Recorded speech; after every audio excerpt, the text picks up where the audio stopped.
Hello, everyone. I'm Daniel Rubinstein. Today is November 25th, 2024, and this is the live daily briefing of the Israeli Citizens Spokesperson's office. We are live on Instagram, X, YouTube, LinkedIn, and available afterwards wherever you get your podcasts. For those of you watching on YouTube, please check out our new community tab.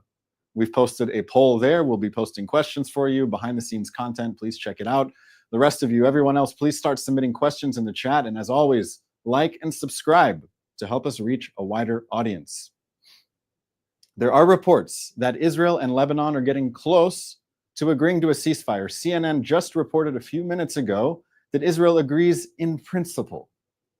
I should say Israel and Hezbollah are close to agreeing to a ceasefire. The Lebanese government is just there as a middleman. In the Middle East, when you see reports that the two sides are getting close to a ceasefire, what this usually means is that there are massive amounts of fire. It's always darkest before it's totally black. This is what's been happening over the past day. So far today, Hezbollah has fired more than 20 rockets into Israel. A man was wounded from shrapnel. Yesterday, Hezbollah fired 250 rockets at Israeli cities and towns in northern and central Israel. A number of civilians were wounded in these attacks. Israel continues to strike Hezbollah targets in Lebanon, including in the capital city of Beirut. Hezbollah is deeply entrenched in Beirut.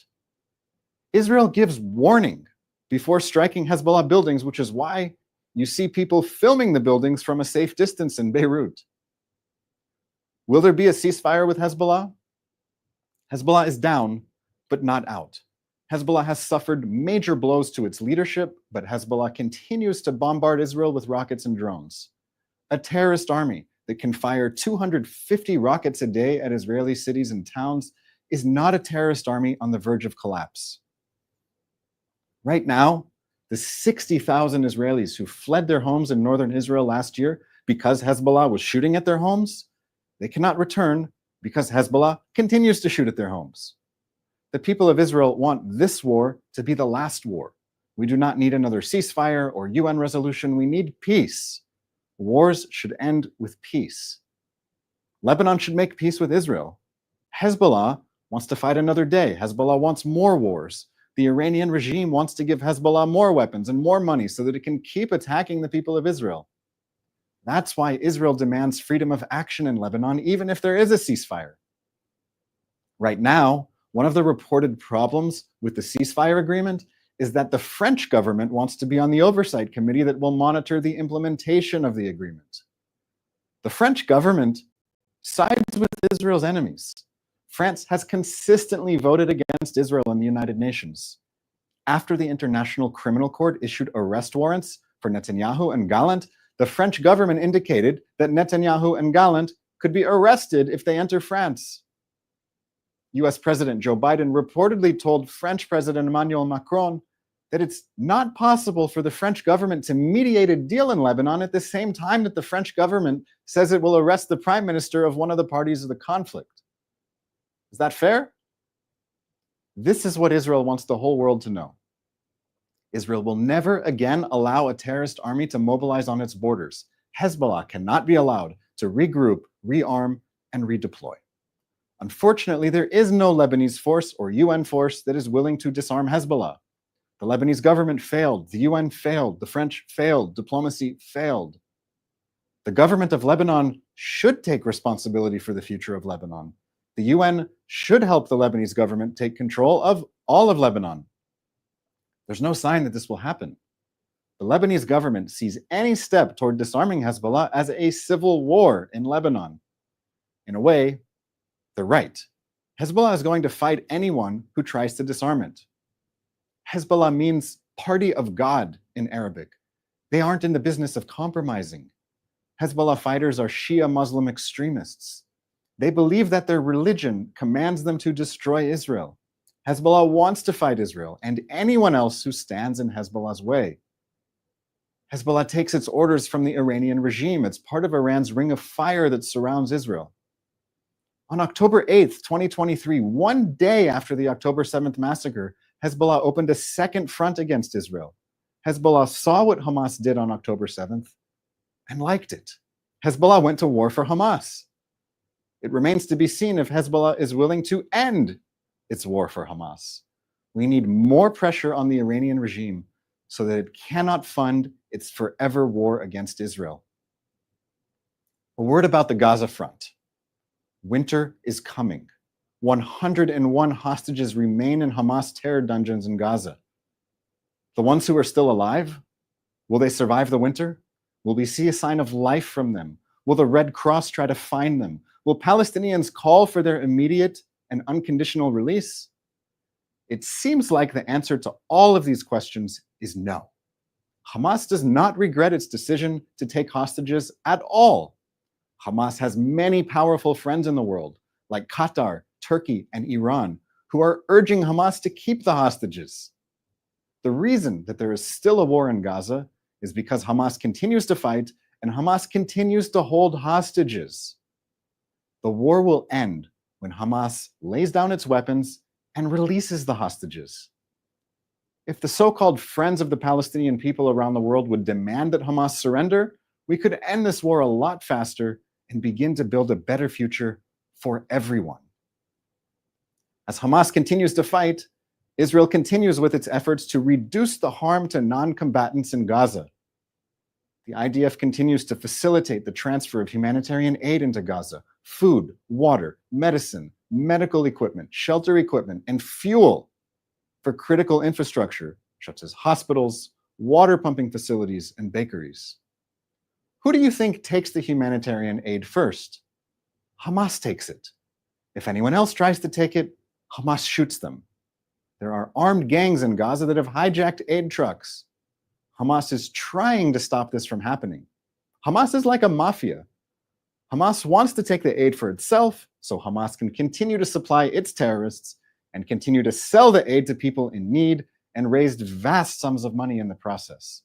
We can only hope that the hostages get some of the food. Hamas wants to reestablish control over aid deliveries so it can use the profits to rebuild its terrorist army and take over Gaza again. Hamas wants to be the government of Gaza. Hamas wants control of border crossings. Hamas wants to be in power in Gaza so that it can fulfill its pledge to carry out more October 7th style attacks again and again and again until Israel is destroyed. All of the international aid agencies in Gaza are pressuring Israel to return to this arrangement. It's up to all of us to say with a clear voice, no, we aren't going back to October 6th. Let's take some questions from people watching live on our social media, whether on Instagram, YouTube, Twitter, LinkedIn, please. Thank you, Daniel. Our first question is from Instagram. Can you please speak about the latest developments regarding the Kabad Rabbi who was killed in the UAE? Yes, this is a horrifically tragic incident that took place in the UAE. A local Kabad Rabbi went missing. His body was found about 100 kilometers away from where he was last seen in Abu Dhabi. He was found in Al Ain. According to the latest reports, the UAE has arrested 3 suspects. It remains to be seen exactly who is responsible. There were early reports that the Iranian regime was responsible for hiring the hitmen. There were reports that some suspects fled to Turkey. The facts are not totally clear, but what we're witnessing is the aftermath of a tragic incident in which a rabbi was hunted down and killed inside a country that is doing more than any other country in the region to build bridges with Israel. The United Arab Emirates was the first to sign the Abraham Accords. This is a peace and normalization agreement between the UAE and Israel that we are trying to build on to bring more countries into it. And it's very clear that the Iranian regime has an interest in preventing this from happening, in increasing the level of incitement against Israel, and doing everything possible to break apart any partnership between Israel and moderate countries in the region. It's up to all of us to do as much as we can to pressure the Iranian regime so that it no longer has the means to terrorize the whole world. Thank you. Many on Instagram are asking about the hostages. Are there any updates regarding recent rumors about the hostages? And are there any further updates regarding this potential ceasefire deal? The simple and easy answer is no. There are no updates on the hostages. There is no public information. We know virtually nothing about the whereabouts of the hostages in Gaza. As far as we know, 101 Israeli hostages remain in Hamas terror dungeons in Gaza. We don't know how many of these 101 are alive. We are operating under the assumption that a significant amount of them are alive. We need the whole world to increase the pressure on Hamas and Hamas's backers so that Hamas will get the message that it has no way out of this and that the hostages need to be released in exchange for the lives of the captors can be preserved and they can be exiled. That's what we need. We need as much pressure as possible on Qatar, on Turkey, on Iran, so that the Israeli hostages can come home. Thank you. On Instagram, Marjorie asked, how can Turkey continue to be a member of NATO when they're now harboring terrorists? And is there anything that can be done to sanction Turkey for this? This is a reasonable question. I just read today that the head of NATO will be traveling to Turkey for a meeting with his counterparts in the Turkish government and military. So I hope that the head of NATO will raise this issue with his Turkish counterparts and ask them, what are you doing? Why are the world's most wanted men finding potential safe haven in Turkey, which is a member of NATO? NATO is an alliance of Western countries. It was originally crafted in order to stand up against Russia, and it still remains the primary purpose of this alliance.